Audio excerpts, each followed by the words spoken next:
خب رسیدیم به اصول سالید. ما در مورد اینکه چرا باید اصول رو فالو کنیم صحبت کردیم. الان مبحثمون اومد سمت اصل موضوع ارائه‌مون که اصول سالید هست.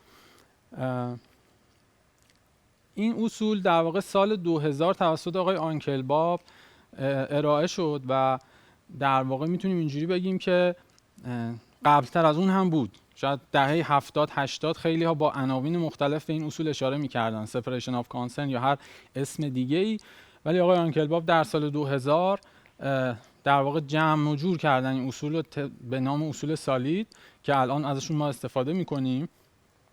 سوالی که اینجا مطرح میشه اینه که در واقع هنوز هم اینا به روز هستن یا نه، بست پرکتیس های ما هستن، آیا قدیمی شدن یا نه.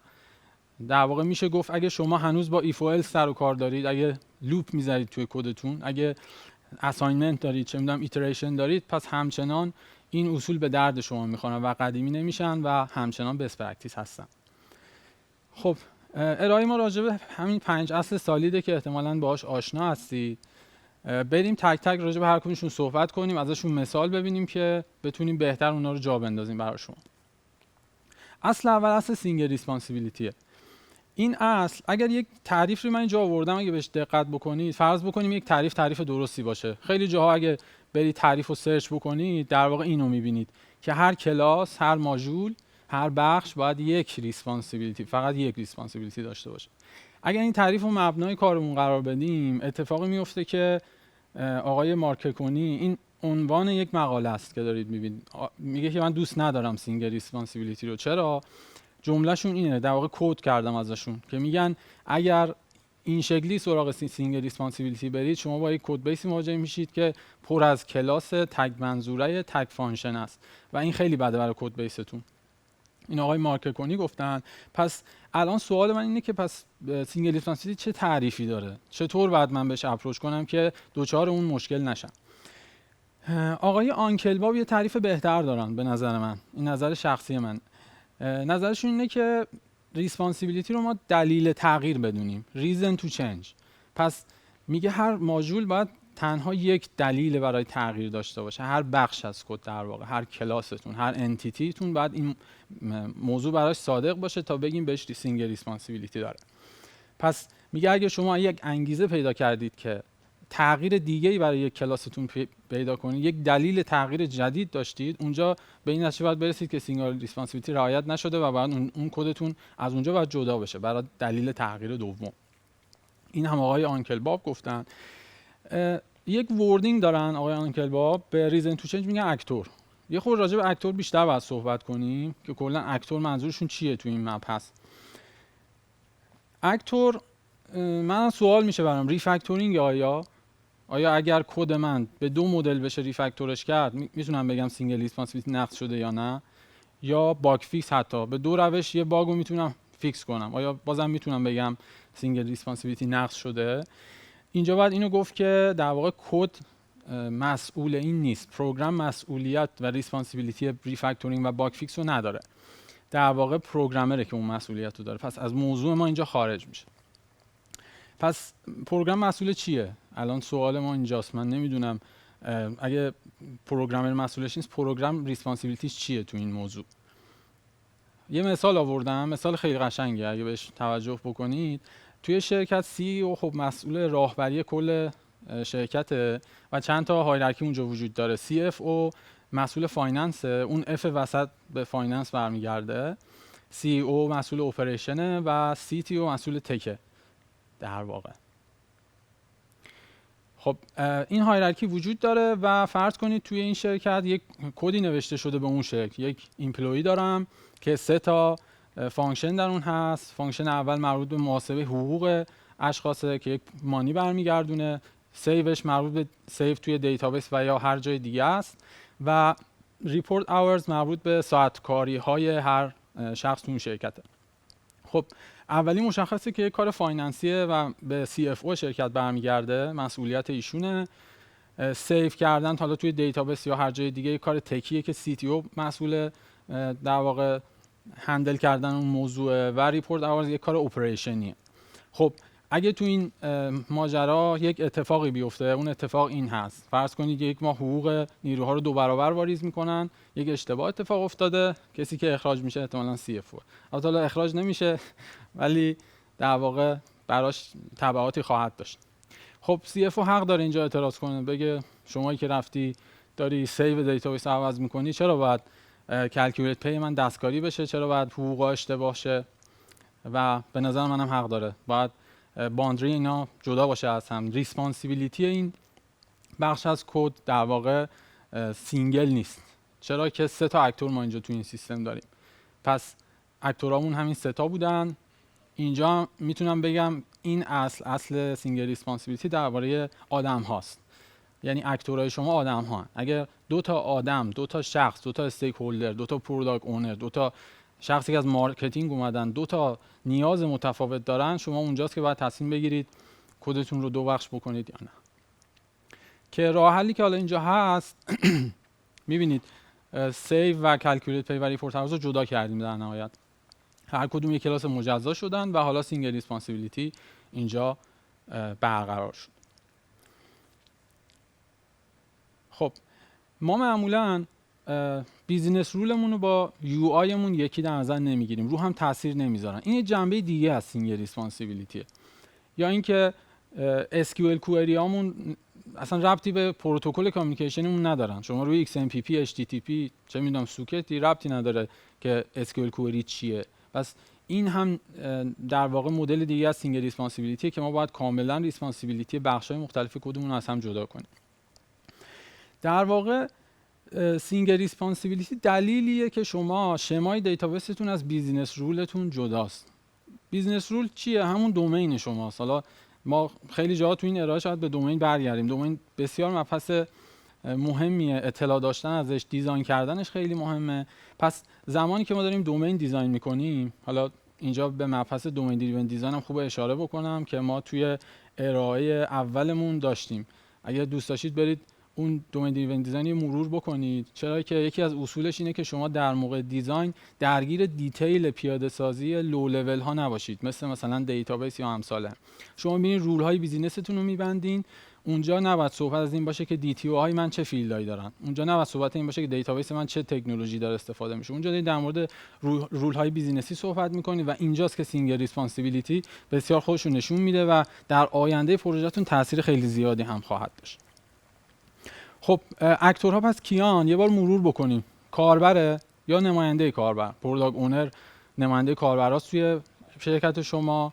حالا شرکت آمازون اینطوره که توی جلسه هاشون یه دونه صندلی رو خالی میذارن به نماینده یوزر، انگار اون صندلی مال کاربره، کاربری که حضور نداره، به خاطر اینکه در واقع حقوق اون کاربر رو، نیازمندی اون کاربر رو به خوبی بتونن ببینن. پس یک اکتور یوزر، استیک هولدرها هستن. هر کس توی شرکت شما که با اون فیچری که دارید پیاده سازی میکنید درگیره، حکم استیک هولدر داره، حکم اکتور داره برای شما، یا یک گروهی از استیک هولدرها که یک نماینده توی تیم شما داره.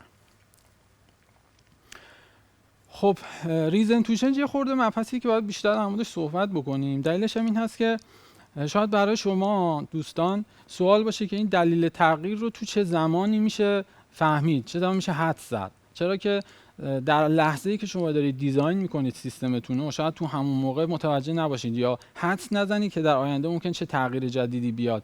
اون لحظه تصمیم میگیرید که اگر مطمئن باشید یه چنجی، مثلا یک تغییر قرار 4 ماه دیگه بیاد، امروز کدتون رو یه شکل دیگه‌ای پیاده سازی میکنید. سینگل ریسپانسیبیلیتی رو توش رعایت میکنید، چرا که میدونید از 2 تا 3 تا اکتوری که وجود دارن ممکنه یکیشون تغییرات زیادی رو به سیستم تحمیل کنه، پس شما از همین الان کدش رو جدا میکنید. اینو چرا گفتم؟ دلیلش اینه که خیلی اوور انجینیر نکنیم سیستممون رو. در واقع من این دیولپر بیام بشینم شروع کار بگم که خب من سینگل ریسپانسیبیلیتی میخوام رعایت کنم، پس باید از همین الان همه کدا رو از هم جدا بکنم چون اکتورها جدا، نمیدونم از این دلایل. نه، خیلی وقتا ممکنه اکتوری داری، 2 تا اکتور داری که یکیشون به شما تضمین میده اصلا تا 10 سال قرار نیست کدتون رو عوض بکنه، پس شما اونجا به فکر جدا کردن کدتون نمیافتید. پس دلیل تغییر یک پارامتر بسیار مهمه توی کد نویسی که شما همیشه باید اون در نظر بگیرید. حالا توی دیزاین ما چه کار میتونیم بکنیم؟ کل کاری که میتونیم بکنیم حدس زدن تغییراته. یعنی بگیم توی آینده ممکنه این تغییر از فلان جا بیاد، پس من کدمو این شکلی مینویسم. خب کیا بهتر حدس میزنن توی این شرایط؟ اکسپریانس دیولپرها قطعا بهتر، چون اونا دانش بیشتری از پروژه دارن، اونا راحت‌تر میتونن حدس‌های بهتری میزنن در واقع. پس یک قانون اینجا داریم، اگر یک راه خوب میخوای که ریزن تو چنج رو بتونی خوب تحلیل کنی، آینده رو خوب تحلیل کنی، باید بری دومین شرکت، این دومین بیزینستون خوب یاد بگیری. پس بازم برگشتیم به دومین، مبحث بسیار مهمیه. شما توی شرکت وقتی وارد میشین، من خودم تجربه زیادی داشتم توی این حوزه، دیدم افراد خیلی زیادی رو که وارد شرکت که میشن، اولین و مهمترین چیز اینه که من برم کد بیس رو ببینم کدا چطوریه. خیلی درگیر دومین بیزینسی نمیشن. ولی یک دیولپر، یک سافت انجینیر وقتی شروع میکنه توی شرکت کارش رو شروع میکنه یا حتی اواسط کارشه، مهمترین چیز در کنار کد بیس به همون اندازه دومین اون بیزینسه. یعنی من وارد میشم، اولین کاری که میکنم میرم با پروداکت صحبت میکنم، میگم این فیچر چرا اینجاست، چند وقت این فیچر رو آوردیم، چه می‌دونم تیم مارکتینگ این فیچر رو آورده، چقدر داره اینو تغییر میده. سوالش اینه که برای تو چه فرقی داره، حالا چقدر چنج اومده.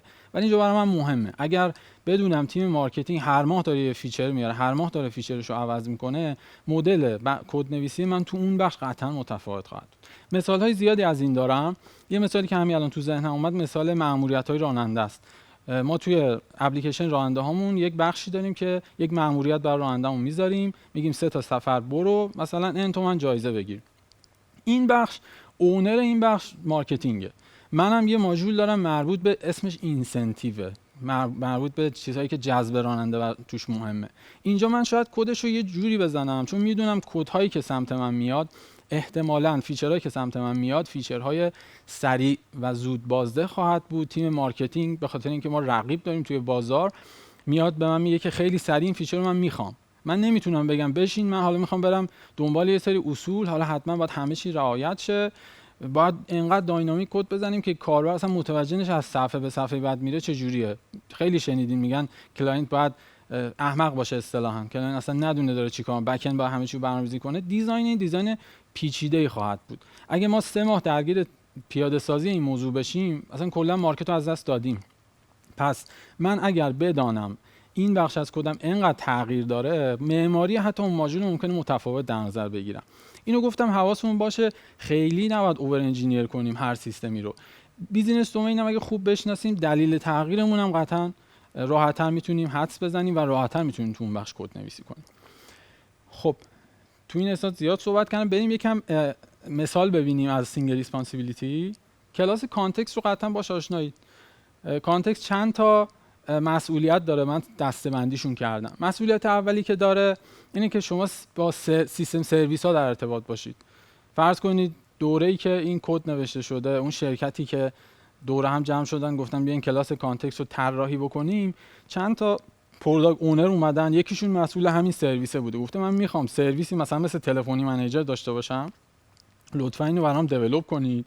یه نفر دیگه اومده راجع به پرمیژنا سوال داره، میگه من مسئول پرمیژنا ام، باید اینجوری باشه اونجوری باشه، حالا اندروید 6 به بعد دیالوگ بیاد، یه عالمه مسئولیت براتون میاره یا نه فیچر میاره. در نهایت جایی که قرار ریسورس داشته باشیم، دسترسی به ریسورس و منابع داشته باشیم، یعنی استرینگ بخونیم، نمیدونم یک کالر بخونیم، اونم برای خودش فرض کنید یک پروداکت داره، یک اونر داره. پس من زمانی که دارم کانتکست رو طراحی میکنم، برام این خیلی مهمه. ببخشید اگه میشه من دیسلایک میشم صحبت میکنم، عذرخواهی میکنم. برام این خیلی مهمه که در لحظه پیاده سازی اون فیچر در نظر بگیرم که چند تا اکتور دارم. اینجا 3 تا اکتور داشتم. اشتباهی که توی کانتکست انجام شده پیاده سازیش این بوده که همه اینا توی یک کد بیس هستن. در واقع سرویس لوکیتور پترن، سکیوریتی ریلیتد فانکشنالیتی، استاتیک ریسورس ریلیتد فانکشنالیتی همه یه جا جمع شدن. اشتباه من اینجا بود. من میتونستم اینا رو 3 بخش بزرگ کنم و توی کد نویسیم ازش استفاده بکنم. پس داریم میبینیم کامپلیتلی آن ریلیتد، کاملا نامربوطن به هم و همینجوری که هر کدومشون یک دلیل برای تغییرن. پس سینگل ریسپانسیبیلیتی حکم میکنه من کانتکست رو اینجوری کد نزنم، یک گاد آبجکتی که SRP رو وایولت کرده، انکپسولیشن بریک شده، چرا که کلاسی که نیاز نداره به این همه دسترسی، شاید یک کلاس من، یک بخش من، یک اکتیویتی من نیاز داره یک ریسورس هست توی XML ها بخونه، چرا باید بهش این همه قابلیت بدم؟ این برای من دردسر ایجاد میکنه. خب مثال بعدی از یک جنبه دیگه داریم نگاه میکنیم به سینگل ریسپانسیبیلیتی. ریسایکلر ویو یک متد داره، همه ما باش آشناییم، آن بایند ویو هولدره که توی اون قراره دیتا رو بایند کنه و یوزر نشون بده. سینگل ریسپانسیبیلیتی اینجا چی میگه؟ میگه شما فقط و فقط توی آن بایند باید بایند کنی دیتا تو، کار دیگه انجام ندی. قطعا مسائل پرفورمنسی هم توش دخیله. خیلی‌ها برای پرفورمنس اینو میگن. الان من از زاویه سینگل ریسپانسیبیلیتی دارم بهش اشاره میکنم. فرض کنید شما توی یکی از روهای ریسایکلر ویوتون قراره یه سری دیتا آماری نشون بدین که نیاز به یک سری محاسبات دارن. فرض کنید یه درصدی چیزی قراره نشون بدید، شما توی آن بایندتون نباید این کارو بکنید، محاسباتو. غیر از مورد پرفورمنسی مسئله سینگل ریسپانسیبیلیتی هم وجود داره. در واقع دیتا شما باید از قبل آماده شده باشه و به ریسایکلر ویو داده بشه توی ادپتر که بتونید فقط دیتا رو بایند کنید. توی تپسی هم مثال داریم. ما توی تپسی انواع و اقسام رایت ها رو داریم. من چند تا از رایت ها رو اینجا گذاشتم: همیار، کلاسیک و لاین. کلاسیک راید عادیه که همه شما باش آشنایید. همیار یک مدلی از سرویسه که راننده به جای اینکه مسافر رو سوار کنه یک لیست خرید ازش میگیره. و لاین هم که احتمال خیلی زیاد باش آشنایین، سفر اشتراکیه. اینا تایپ های زیادی از رایدها هستن. توی شرکت ما هر کدوم بدون پروداکت دارن. پس 3 تا پروداکت مسئول 3 بخش رایت های ما هستن. اینجا زنگ خطر برای من اونجاست که 3 نفر اومدن از من یه فیچر میخوان، من اینجا باید تصمیم بگیرم که کدش رو چجوری بنویسم. در ابتدا شکل اپلیکیشن شاید خیلی با هم فرق نکنه. این تصویری که می‌بینی فرض کن یکی از صفحات اپلیکیشنه که نقشه هست، یک دکمه به مسافر رسیدم هست و امثال هم. من میتونم کدم رو یک جا بنویسم، فردا آقای لاین میاد به من میگه من یک دکمه اینجا میخوام فقط برای سفر لاین، یه ایف بذارم اونجا. خب اگه لاین بود این کارو بکن. خانم همیار میاد یه چیز دیگه از من میخواد و من با یه عالمه ایف و الس مجبورم کارامو جلو ببرم، که این بدترین اتفاقی که ممکنه برای این سیستم بیفته. پس خوبه که من با توجه به این 3 تا اکتوری که اینجا دارم میبینم، بله 3 تا اکتوری که دارم میبینم، کد بیسم از اول متفاوت جلو ببرم، فانکشنالیتی رو جوری جلو ببرم که اگر یک ویژگی جدید از من خواسته شد شروع نکنم هی ایف و الس و سویچ کیس توی کدم بذارم. نمونه هم که اینجا میبینید مثلا نویگیشن، مسیریاب داخل اپلیکیشن ما آوردیم. خیلی از رایدامون شاید نخوان اونو، فقط کلاسیک بگه من مثلا نویگیشن میخوام، من باید راحت بتونم به سیستم اضافه کنم. اینجا یک مبحث خیلی مهم مطرح میشه، این که تایم تو مارکت رو همچنان در نظر بگیرید. من برای اضافه کردن نویگیشن تعداد زیادی در واقع تعدد روش‌های پیاده سازی روبروی من هست، ولی من کدوم انتخاب میکنم؟ اینجا پیشنهاد من به شما اینه که اول مارکت رو در نظر بگیرید که از دست ندین اون مزیت رقابتی رو. در واقع این نویگیشن رو، مسیریاب رو ما توی شاید زیر 1 ماه دیولپ کردیم، یک کد دور ریختنی رو به کاربرامون دادیم که تست بشه، ای بی تست بشه، پروداکت به اهداف بیزینسیش برسه. بعداً شروع کردیم خورد خورد دیولپش کردیم. در واقع باید اینطور دید سیستم رو، راحت اجایل باشیم نسبت به تغییرات. این تغییرات از طرف پروداکت میاد، باید سریع به ثمر برسه. خیلی وقتا ما به عنوان یک دیولپر تنها دغدغمون شده این که من کد خوبی بزنم، کد بیس تمیزی داشته باشم. به هیچ شکل راضی نیستم که یه بخش کد دور ریختنی بنویسم توی کدم. به هیچ شکل راضی نیستم یک معماری که خیلی بست پرکتیس رو پیاده کنم به خاطر اینکه زودتر کد برسه به دست، در واقع فیچر برسه به دست کاربرم. اینجا هم باز هم من برمیگردم به همون موضوع که ما سعی بکنیم تضاد منافع ایجاد نکنیم توی شرکت. تضاد منافع در واقع میشه اینطور گفت: منافع شرکت، فرض کنید توی شرکت ما اینه گرفتن راید زیاد، بردن تعداد راید به سمت مثلا میلیونی. من در واقع نفع من توی این سیستم این باشه که خب من دوست دارم دیزاینای جدیدی رو ببینم، فلان دیزاین پترنم تست بکنم، فلان ریسپانسیبیلیتی رو خوب پیاده کنم. خب این تضاد منافع باعث میشه که یک پروژه‌ای که قراره توی 1 هفته دلیور بشه، من بعد از 3 ماه تازه دلیورش میکنم. خب این جالب نیست. در واقع سافتور انجینیرینگ در واقع اینو نمیگه، میگه شما باید اهدافتون با بیزینستون بخونه. راجع به این بیشتر صحبت میکنم جلوتر. توی تست نویسی هم قطعا به من کمک میکنه سینگل ریسپانسیبیلیتی. چرا؟ از اونجایی که من دیسیژن پوینتام کمه، کدام کوچیکه، ریسپانسیبیلیتی ها محدوده، راحت تر هم میتونم براش تست بنویسم. از طرفی اگه لاجیکم رو جدا نگه دارم، فرض کنید من توی سینگل ریسپانسیبیلیتی یک بخشی رو اینجوری در نظر میگیرم. ما یه بخش کردیت داریم، در واقع اون هزینه که کاربر قراره صرف کنه بیاره تو اپلیکیشن، یک بخش داره هندلینگش، یک بخشی از کد رو داره شامل میشه. تو این شرایط شما میتونید توی هر بخشی از لاجیک اینو بیارید. مثلا توی فیچری فایننس درگیره، یه ذره از این میارید، دوباره یه جا دیگه. در واقع میشه اینجوری گفت اگر شما هر جا اسم کردیت ترانسفر اومد، فایننس اومد، اینا تو ذهنتون این باشه که یک جا، فقط یک جا قراره اون کار رو هندل بکنه، پس راحت میتونید کدا رو ببرید تو همون بخش. تست های اون بخش هم راحت میتونید ریفکتور کنید. چرا که شما فرض کنید یک فیچر میاد، دستکاری میکنید یه بخشی رو که فایننستون به هم میریزه، تستای شاید 10 تا فایلتون میترکه، بعد برید یکی یکی تستا رو فیکس کنید. چرا؟ چون لاجیکتون پخش بود توی تست نویسی. پس بسیار کمک میکنه. سینگل ریسپانسیبیلیتی، راحت میتونید تست کیس طراحی بکنید براش و کار رو جلو ببرید.